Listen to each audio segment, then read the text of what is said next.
जो पहला क्वेश्चन है दैट इज पहला क्वेश्चन होगा स्टेट लॉज ऑफ रिफ्लेक्शन। आपको रिफ्लेक्शन के लॉज लिखने हैं, दोनों लॉज लिखने हैं विद सूटेबल डायग्राम के साथ। ये पहला क्वेश्चन होगा जो पोज किया जाएगा लॉन्ग आंसर टाइप क्वेश्चंस में। जैसे आपको पता है ये जो रिफ्लेक्शन है इसके दो लॉज हैं, first law and second law, वही आपको लिखना है। First law is the angle of incidence, the angle of incidence and angle of reflection is always equal. Second law is the incident ray, the reflected ray and the normal all lie in the same plane. लेकिन इसमें आपको diagram बनानी ही बनानी है, well labelled diagram बनानी, जिसमें आप एक मिरर बनाओगे, मिरर में आप दिखाओगे कि इंसिडेंट लाइट आती है एंड रिफ्लेक्ट होके यहाँ से वापस जाती है, फिर हम इन दो के बीच में यहाँ पे नॉर्मल डालेंगे, एंगल ऑफ इंसिडेंस बराबर होगा एंगल ऑफ रिफ्लेक्शन। ये डायग्राम आप जरूर बनाओ। ये पहला क्वेश्चन। अगर हम दूसरे क्वेश्चन की बात करेंगे from the same section reflection के हिसाब से, इसमें तो हमें लेंसेज मिरर्स आते हैं, कनकेव एंड कन्वेक्स मिरर। उसमें हमने देखा है कि इमेज फॉर्मेशन ज्यादा होती है। जैसे कि आपने पढ़ा होगा जो प्लेन मिरर है उसमें आपको इमेज नहीं आएगी, वहां पर इमेज नहीं बनानी होगी, इमेज फॉर्मेशन नहीं है प्लेन मिरर में, खाली आपको कैरेक्टरिस्टिक लिखने हैं, what are the characteristics of image formed by a plane mirror. जिसमें आपने पढ़ा होगा कि image form is virtual and erect, it is of the same size as of the object at the same distance. उसमें एक ही problem है, that is lateral inversion means sideways reversal. ये चार कैरेक्टरिस्टिक आते हैं, आपको चार के चार कैरेक्टरिस्टिक लिखने हैं। If the question is posed that what are the characteristics of image formed by a plane mirror, उसके बाद हमारे spherical mirrors आते हैं इसमें रिफ्लेक्शन में।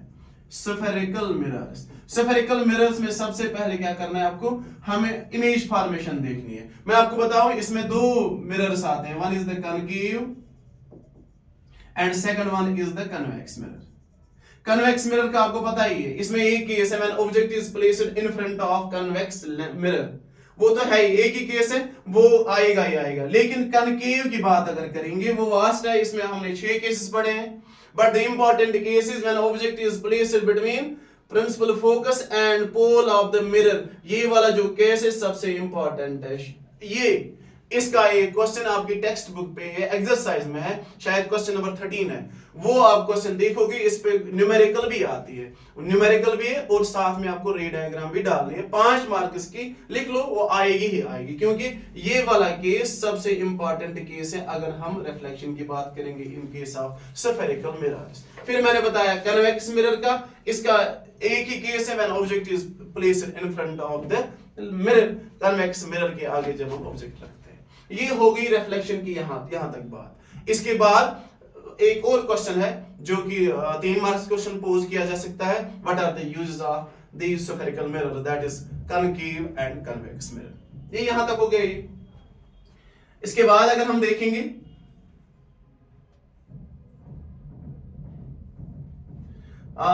रिफ्रैक्शन की बात करेंगे। रिफ्रैक्शन में बेटा आपने पढ़ा होगा कि रिफ्रैक्शन में भी 2 लॉज है। व्हाट इज रिफ्रैक्शन, रिफ्रैक्शन होता क्या है, उसके बाद जो उसके लॉज है रिफ्रैक्शन के लॉज वो पूछे जाएंगे, बहुत ही इंपॉर्टेंट है। रिफ्रैक्शन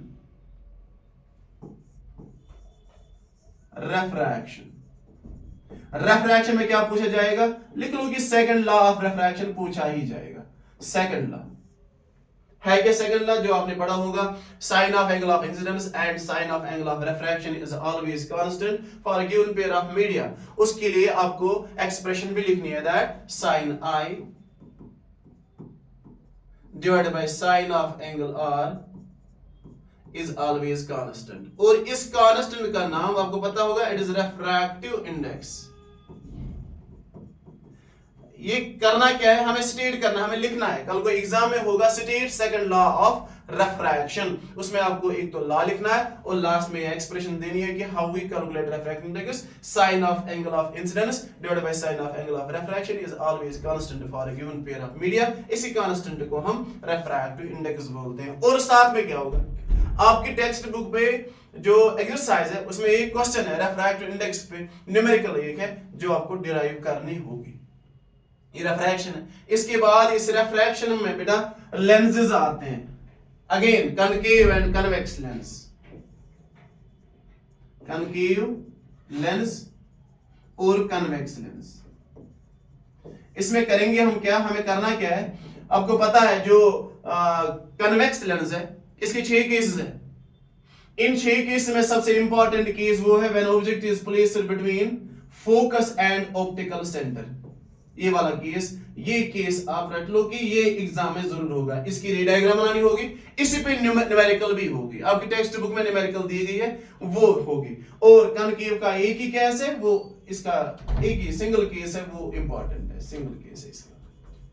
और ये याद रखना है, ये जो कनकेव मिरर है, ऑब्जेक्टिव आ सकता है इसमें कि कनकेव जो लेंस है ये कन्वर्जिंग है कि डाइवर्जिंग है। आपको पता है कनकेव इज डाइवर्जिंग लेंस और कन्वेक्स लेंस जो है ये कन्वर्जिंग लेंस है। यहाँ इट मींस दैट ये जो कन्वेक्स लेंस है it always forms real and invert image, और जो कनकेव लेंस है it always forms virtual and direct image. वो आपको पता होगा कि हमने कैसे वो डायग्राम्स डाले हैं। और इसके बाद सबसे इंपॉर्टेंट चीज है ये आपको 2-4 चीजों का, जैसे एयर का, वाटर का, क्राउन ग्लास का या डायमंड का रेफ्रैक्ट इंडेक्स आपको याद रखना है। पिछली बार भी पूछा गया था, इस बार भी होगा। इन 4 में से किसी का रेफ्रैक्ट इंडेक्स लिखना ही लिखना है। और लास्ट में पावर ऑफ लेंस, जो कि बहुत ही इंपॉर्टेंट है। पावर ऑफ लेंस इस चैप्टर में, यानी कि पावर ऑफ लेंस निकालना होगा या डिफाइन करना होगा। What is 1 dioptre of power of lens. हाँ, जैसे हमें पता है कि 1 dioptre of power of lens that when the focal length of the lens is 1 metre. इसमें न्यूमेरिकल भी होगी, जैसे आपको पता है power of lens is equal to 1/f, but in metres focal length in case of metres. अब ध्यान रखना है, बच्चे यहाँ गलती करते हैं। ये तो आसान है, न्यूमेरिकल में फोकल लेंथ दी गई होगी, पावर निकाल सकते हैं। पावर दिया गया होगा, हम फोकल लेंथ निकाल सकते हैं। But the thing is that करना क्या है हमें, अगर फोकल लेंथ सेंटीमीटर्स में होगी, ध्यान रखना, if focal length is in centimeters, then हमारे पास जो फार्मूला है that is P is equal to 100 divided by f. If focal length is in centimeters, अगर focal length वहां से ही मीटर्स में दी गई है, then P is equal to 1 divided by f. Simple. इसमें हम पावर निकाल सकते हैं और आपको पता होना चाहिए the unit of power is diopter. This is all about the first chapter, light, reflection and refraction, जो कि बहुत ही बड़ा है। और इसकी chapter is human eye and the colorful world. छोटा ही चैप्टर है, लेकिन इसमें इंपॉर्टेंट क्वेश्चन है, 5 मार्क्स का क्वेश्चन इसमें आएगा। Draw well labelled diagram of human eye. Human eye की diagram, draw the diagram of human eye. Well labelled diagram डालनी है, जिसमें आपको फ्रंटल पार्ट और पोस्टीरियर पार्ट डालना है। फ्रंटल पार्ट में आप करोगे क्या, पहले आपको पता है दैट इज ट्रांसपेरेंट पार्ट, उसमें आप लेंस डालोगे, बिकॉज हर एक डायग्राम का एक स्टार्टिंग पॉइंट होता है। You start from the lens, आपको लेंस से स्टार्ट करना है। उसके बाद आप आइरिस डालोगे, कॉर्निया डालोगे, बाद में इसका पोस्टीरियर पार्ट डालोगे दैट इज सिक्लेरा, उसी में आप रेटिना दिखाओगे और ब्लाइंड स्पॉट पे आप दिखाओगे entry of this optic nerves. वो स्ट्रक्चर बनाओगे। 5 मार्क्स का क्वेश्चन आएगा ये, यानी कि लॉन्ग आंसर में बड़ा सा क्वेश्चन होगा, draw the well labelled diagram of human eye. ये पहला। उसके बाद आपको अगर पता होगा इसमें defects of eye, defects of eye में हमने 3 डिफेक्ट्स पढ़े हैं। असल में 5 है, 5 की 6 है, लेकिन हमारे सिलेबस में खाली 3 है। और इन 3 में मैं बोल रहा हूं कि खाली 2 आएंगे, one is myopia and second one is hypermetropia. Hypermetropia, ये 2 है। मायोपिया में न्यूमेरिकल पूछी जाएगी या डिफाइन करना होगा what is myopia and how it is corrected. आपको पता है myopia is short sightedness where a person can see near object but cannot see far object. This defect can be corrected by using a concave lens. वैसे hypermetropia is long sightedness where a person can see far object but cannot see near object. The defect can be corrected by using a convex lens. उसके बाद इसमें numerical आ सकती है, numerical based होगा। Numerical में करना क्या है, सबसे इंपॉर्टेंट है, यहां पे बच्चे चूक जाते हैं कि करना क्या है। देखो बच्चे, अगर मायोपिया होगा, इफ इट इज मायोपिया, आपको क्या करना है, सिंपल सी फार्मूला है मायोपिया के लिए, 1/f is equal to 1/v। Simple, बस। इसमें दिया गया होगा v, वहां से ही दिया गया होगा। आपको फोकल लेंथ निकालनी है, फोकल लेंथ निकली तो आप पावर निकाल सकते हो, p is equal to 1/f। ये मायोपिया के लिए मैं बोल रहा हूं, सिंपल है। जो वहां से डिस्टेंस दी गई होगी दैट इज v, वो v है। और इस v से आप f निकाल सकते हो because the form short formula is 1 divided by f is equal to 1 divided by v। अब बोलोगे सर क्यों नहीं, हमने तो लेंस फार्मूला पढ़ी है 1 divided by f is equal to 1 divided by v minus 1 divided by u। बेटा यहाँ पे जो u है दैट इज इंफिनिटी, फिर 1 divided by infinity is equal to 0, इसलिए हम यहाँ नहीं लिखते हैं। Simple formula is 1 divided by f is equal to 1 divided by v, जहां से हम फोकल लेंथ निकाल सकते हैं and we get the power, हम पावर निकाल सकते हैं। लेकिन याद रहना चाहिए अगर ये मायोपिया है तो p फोकल लेंथ हमें नेगेटिव में निकलनी चाहिए, पावर भी नेगेटिव में निकलेगा, so the lens is concave lens. But if it is hypermetropia, अगर ये बेटा हाइपरमेट्रोपिया है then the formula is 1 divided by f is equal to 1 divided by v minus 1 divided by u। फिर v again दिया, वहां से ही दिया गया होगा, u के लिए क्या करेंगे, u is minus 25, ये minus 25 सेंटीमीटर है, v दिया गया होगा, और जब हम इसकी कैलकुलेशन करेंगे वहां से हम f निकाल सकते हैं and accordingly we get the power, हम पावर निकाल सकते हैं। This is what is myopia and what is hypermetropia. Simple सा क्वेश्चन एक आ सकता है प्रेसबायोपिया के लिए, दैट प्रेसबायोपिया का एक और नाम क्या है, it's also known as old age hypermetropia in which both types of lenses concave and as well as convex lens is used। इसमें हम दोनों contact lens का इस्तेमाल करते हैं एक ही पर्सन के लिए, बस hypermetropia में ज्यादा नहीं आ सकता है। उसके बाद हमने human eye and the colorful world में पढ़ा है atmospheric refraction। atmospheric refraction आपको पता है हमारा एटमॉस्फेयर अनइवन है, ऊपर का जो लेयर्स है वो रेयर है, नीचे डेंसर ज्यादा है, रिफ्रैक्शन ऑकर्स। लेकिन करना क्या है, एग्जाम में एटमॉस्फेरिक रिफ्रैक्शन नहीं आएगी, इसमें आपको उसका एक एप्लीकेशन आएगा, इफेक्ट एक आएगा, that twinkling of stars, why do not planets twinkle, ये दो क्वेश्चंस आ सकते हैं। एंड उसके बाद एक और क्वेश्चन है रिफ्रैक्शन थ्रू ग्लास प्रिज्म, वो आपको फिनोमेनन पढ़ना है, उसमें क्वेश्चन क्या आएगा, स्कैटरिंग ऑफ लाइट आपको आएगा, आपको रेनबो फॉर्मेशन आएगी। These are some of the questions that will be posed from this chapter, that is human eye and the colorful world. Now the third chapter is electric current and electricity। ये छोटा ही chapter है लेकिन इसमें कुछ topics है, मैं आपको बताऊंगा कि टॉपिक्स में से क्या पूछा जाएगा। ज्यादातर इस चैप्टर में से जो आपकी टेक्स्ट बुक है वही पूछी जाएगी, उसमें जो क्वेश्चंस है उसमें जो न्यूमेरिकल्स है वो पूछे जाएंगे। एंड द टॉपिक्स आर, इसमें एक टॉपिक है आपको बेटा पोटेंशियल डिफरेंस। पोटेंशियल डिफरेंस पूछी जाएगी, इसकी आपको डेफिनेशन लिखनी है, जैसे आपको आपने पढ़ा है क्लास में। पोटेंशियल डिफरेंस क्या होती है, it is the amount of work done in bringing a unit charge from one point two another point. ये जो पोटेंशियल डिफरेंस है इसके बारे में पूछा जाएगा कि इसका यूनिट क्या है, जैसे आपको पता है the volt is the unit of potential difference, and इस नापते किस में है, ये वोल्ट मीटर में नापते हैं पोटेंशियल डिफरेंस। और सबसे इंपॉर्टेंट चीज ये हम वोल्ट मीटर हमेशा हम पैरेलल्स में बांधते हैं, पैरेलल्स में, जो पिछली बार पूछा भी गया था और इस साल भी आने की चांसेस है, पैरेलल्स में वोल्ट मीटर को हम बांधते हैं। और इसका जो यूनिट है पोटेंशियल डिफरेंस का दैट इज वोल्ट, और इसकी जो एक्सप्रेशन है that is V is equal to W divided by Q। This is the expression for potential difference. ये इतना पूछा जाएगा। इसके बाद अगला क्वेश्चन हमारा इसमें जो आ रहा है that is electric current. Electric current का सेम इसमें डेफिनेशन लिखनी है आपको, the flow of electric charge through a conductor is known as electric current. Electric current को बेटा हम I से डिनोट करते हैं, I से डिनोट करते हैं, and it is equal to, इसकी एक्सप्रेशन जो है I is equal to Q divided by T। अगर इसकी यूनिट की बात करेंगे, इसका जो यूनिट है दैट इज एम्पियर, जिसको हम A से डिनोट करते हैं, एंड इसमें जो इंस्ट्रूमेंट हमें चाहिए to measure this electric current that is ammeter. और याद रखना है जैसे हमने वोल्टमीटर में याद रखा, ये जो एमीटर है ये हम सीरीज में बांधते हैं, we always put ammeter in series in the circuit, circuit में इसको सीरीज में बांधते हैं to calculate the electric current. और इसके बाद जो इंपॉर्टेंट क्वेश्चन है टॉपिक्स के related that is Ohm's law. Ohm's law में क्या पूछना है, इसमें आपको एक तो डेफिनेशन लिखनी है, state Ohm's law and give its expression, आपको एक्सप्रेशन लिखनी है। जैसे आपको पता है ओम्स लॉ है क्या, at constant temperature the current flowing through a conductor is directly proportional to the potential difference across the ends of that conductor। और उसकी एक्सप्रेशन जो है that is V is equal to RI, where V is the potential difference, R is the resistance of the conductor and I is current flowing through the conductor. That is the expression.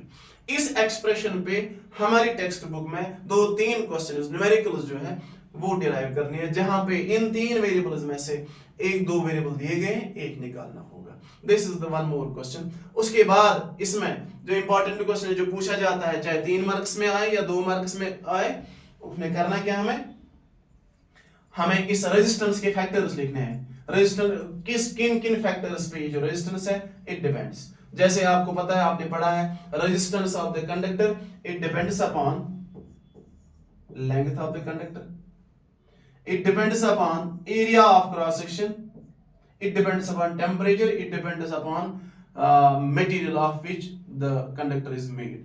लेकिन ये जो 2 मैंने यहां factors लिखे, ये 2 factors that are much more important, ये ज्यादा important है इस लिहाज से कि इनसे हम एक रिलेशन निकालते हैं that R is directly proportional to L divided by A, where L is the length of the conductor and A is area of cross section. अब इसमें क्या है, ये जो लेंथ है it is directly proportional to the resistance. ज्यादा length होगी ज्यादा रेजिस्टेंस होगी, लेस लेंथ होगी लेस ही रेजिस्टेंस होगी एक कंडक्टर की. अब जो एरिया ऑफ क्रॉस सेक्शन है इसकी इनवर्स रिलेशनशिप है, R is inversely proportional to area of cross section, means that if cross section is more resistance is less. अब इसमें क्वेश्चन क्या पूछा जाएगा, क्वेश्चन इसमें आ सकता है कि एक थिक वायर है, आप बताओ इसमें से करंट ज्यादा फ्लो होगी कि कम फ्लो होगी, ये क्वेश्चन है, ये इसी का क्वेश्चन है. अगर एक थिक वायर है, थिक वायर का एरिया ज्यादा होगा, इसका मोर एरिया होगा, सीधी सी बात है, एरिया ज्यादा होगा तो रेजिस्टेंस कम होगी, अगर रेजिस्टेंस कम होगी तो करंट ज्यादा फ्लो करेगी. बिकॉज रेजिस्टेंस, जब हम इसकी डेफिनेशन लिखते हैं रेजिस्टेंस की, it opposes the flow of the electric current through the wire, ये अपोज करता है इलेक्ट्रिक करंट को. तभी जितना रेजिस्टेंस ज्यादा होगा उतनी कम करंट फ्लो होगी, जितना रेजिस्टेंस कम होगा उतनी करंट ज्यादा फ्लो होगी. अब जो थिक वायर आए या थिन वायर आए, थिन वायर भी आ सकती है. अगर हम थिन वायर की बात करेंगे, थिन वायर में उसका एरिया ऑफ क्रॉस सेक्शन कम होगा, रेजिस्टेंस ज्यादा होगी, उसमें से करंट कम फ्लो होगी, less current will flow through a thin wire, less current. अब थिक वायर में से मोर current will flow, more current, ये इसके लिहाज. अब इसके बाद इन फैक्टर्स के बाद जो है रेजिस्टेंस हम बांधते हैं सीरीज में एंड पैरेलल में. आपकी टेक्स्ट बुक में उसमें न्यूमेरिकल्स दिए गए हैं. सपोज 3 रेजिस्टर दिए जाएंगे, उनको हम सीरीज में बांधते हैं. एक क्वेश्चन है, मुझे पूरा क्वेश्चन याद नहीं है. आप देखोगे टेक्स्ट बुक में जो एक्सरसाइज है उसमें से क्वेश्चंस दिए गए हैं and you have to calculate equivalent resistance of the circuit. जैसे हमें पता है जो सीरीज में, अगर हम सीरीज की बात करेंगे, रेजिस्टेंस इन सीरीज, उसमें जो इक्विवेलेंट रेजिस्टेंस होती है that is the arithmetic sum. और अगर हम पैरेलल्स की बात करेंगे that is the reciprocal sum of all the resistances. Just like resistance in series, R series, equivalent resistance series is equal to R1 plus R2 plus R3. इनको हम arithmetic सम करते हैं, सीधे जमा करते हैं, एंड टोटल रेजिस्टेंस सर्किट की बढ़ जाती है, करंट कम फ्लो होती है, वो आपने पढ़ा होगा. एंड अगर हम पैरेलल्स की बात करेंगे, 1 divided by resistance in parallels is equal to reciprocal sum of all the resistances. जितनी दी गई होंगी उनको हम रेसिप्रोकल सम करेंगे. अब आपकी टेक्स्ट बुक पे आप देखोगे वहां पे 3-4 रेजिस्टेंस दी गई है. एक की रेजिस्टेंस 1 ओम है, दूसरे की 10 रेज पावर -2 है, तीसरे की 10 रेज पावर 14 है. ऐसे करके रेजिस्टेंस दी गई है. You have to calculate the equivalent resistance. आसान है. अगर पैरेलल में है तो रेसिप्रोकल सम करेंगे, अगर सीरीज में है तो अरिथमेटिक, सिंपल अरिथमेटिक सम करेंगे. और याद रखना है सबसे इंपॉर्टेंट चीज ये है, सीरीज में जब वो तो आसानी है उसमें सम अप करना है, लेकिन पैरेलल में एक चीज याद रखना है, अगर हमें 3 रेजिस्टर्स दिए गए, से for example 2 ohm, 10 ohm and 20 ohm, 3 resistors दिए गए हैं, हमें बोला जाएगा कि what is the equivalent resistance. इसकी अगर हम इनको पैरेलल में बांधेंगे, what will be it is equivalent resistance या total resistance of the circuit. फिर हम क्या करेंगे, जो इन 3 में से सबसे कम है दैट इज 2 ओम, इससे भी कम होगी, मींस 1 के आसपास होगी.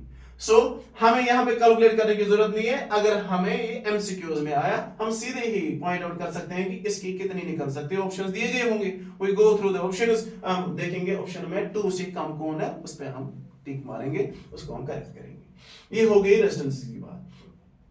इसके बाद इसमें बेटा आपको heating effect of electric current है, जिसको हम जूल्स लॉ ऑफ हीटिंग भी बोलते हैं। अब जूल्स लॉ ऑफ हीटिंग में करना क्या है, उसमें अगेन आपकी टेक्स्ट बुक में क्वेश्चन दिए गए हैं, न्यूमेरिकल दी गई है उसके रिलेटेड। फिर हमें उसमें जो हमने इक्वेशन है heating effect of electric current में, that is H is equal to I square RT। उसमें सारी वैल्यूज दिए गए होंगे, उसमें I भी दिया हुआ है, इसमें R भी दिया हुआ है और इसमें T भी दिया हुआ है। आपको हीट निकालनी है, हीट कितनी रिलीज होगी फ्रॉम दैट। या एक क्वेश्चन वहां टोस्टर और टीवी का है, हाँ, जिसमें टाइम दिया गया है, जिसमें पावर दिया गया है, आपको बोलना है एनर्जी किसमें ज्यादा खर्च होगी। उसमें भी हम same formula E is equal to P into T use करेंगे, वेयर E इज एनर्जी यानी कि हीट रिलीज, एंड इसमें पावर कितना कंज्यूम हुआ और कितने टाइम के लिए हमने चलाया। वी कैन कैलकुलेट उन दो एप्लायंसेस में से किस में से ज्यादा एनर्जी या हीट बोलेंगे इवॉल्व होगी, या एनर्जी किस में से ज्यादा कंज्यूम होगी। This was the third chapter, जिसका नाम था इलेक्ट्रिक करंट और इलेक्ट्रिसिटी। अब इसमें हमारा लास्ट चैप्टर रहता है, that is magnetic effect of electric current. Last chapter है magnetic effect of electric current. अगर आपने सिलेबस कंटेंट देखा होगा, magnetic field of electric current, ये इलेक्ट्रिक करंट का एक केमिकल इफेक्ट है जिसको हम मैग्नेटिक फील्ड, मैग्नेटिक इफेक्ट बोलते हैं। Magnetic effect of electric current, magnetic effect of electric current, ये एक केमिकल इफेक्ट है इलेक्ट्रिक करंट का। जैसे हमने इससे पहले भी हीटिंग इफेक्ट पढ़ा, ये भी एक इफेक्ट है that whenever current flows through a conductor, जब भी किसी कंडक्टर में से इलेक्ट्रिक करंट फ्लो होती है, वहां पे मैग्नेटिक फील्ड प्रोड्यूस होता है उस कंडक्टर के around in the circular rings. अब इसमें आधा ही चैप्टर आधा डिलीट है। इसमें हमें पहला क्वेश्चन है, अगर आपको याद होगा 3 मार्क्स का क्वेश्चन आता है, what are the characteristics of magnetic field lines. जैसे आपने पढ़ा है उस वो रेज मैग्नेटिक फील्ड लाइन जो है वो कंसंट्रिक रिंग्स में होते हैं, that arise from north pole and at south pole, they do not intersect with each other, they are much concentrated at the north pole and south pole. इसलिए तो north pole और south pole पे ही ज्यादा magnetic field होता है। ये इसके बारे में। इसके बाद हमने पढ़ा है स्ट्रेट कंडक्टर, हमने लूप पढ़ा है चैप्टर में, और हमने सोलेनॉइड पढ़ा है। इनमें हमने मैग्नेटिक फील्ड देखना है किसमें ज्यादा होगा। हाँ, हम क्या करेंगे, जब अगर स्ट्रेट कंडक्टर आया उसमें दिखाएंगे, आपको शो ही करना है कि show magnetic field produce in a straight conductor, या लूप में या सोलेनॉइड में। सोलेनॉइड का एक इंपॉर्टेंट चीज ये है, आपको इलेक्ट्रोमैग्नेटिक पढ़ाना होगा, ये ना क्वेश्चन आएगा, व्हाट इज इलेक्ट्रोमैग्नेट, इलेक्ट्रोमैग्नेट होता क्या है। जैसे हमने सॉलिड ऐसे बनाया, ये सॉलिड है, सॉरी सोलेनॉइड है, इसको हम यहां से क्या बोलते हैं, एक सॉफ्ट आयरन पीस इसके अंदर प्लेस करेंगे, एंड यहां से हम इसको एक बैटरी देंगे। हो क्या जाएगा कि ये जो सॉफ्ट आयरन पीस है, soft iron piece, it will behave like a magnet. This is what is electromagnet. इसके बाद इसमें आपको फैराडे ने दिया था ये magnetic field of magnetic effect of electric current. उसमें आपको इसके बाद Maxwell's right hand thumb rule state लिखना है, Maxwell's right hand thumb rule. उसके बाद फ्लेमिंग्स लेफ्ट हैंड रूल लिखना है, राइट हैंड नहीं क्योंकि वो हमारे सिलेबस में है नहीं। इलेक्ट्रिक मोटर जो है उसकी कंस्ट्रक्शन या बोलेंगे प्रिंसिपल उसका, वो एग्जाम में आ सकता है कि आप बताओ what is the principle of electric motor. ये भी आ सकता है what is the function of slip rings in electric motor में स्लिप रिंग्स का फंक्शन क्या है। These are some of the questions that will be posed from the chapter magnetic effect of electric current. This is all about the physics. Thank you. Have a nice day.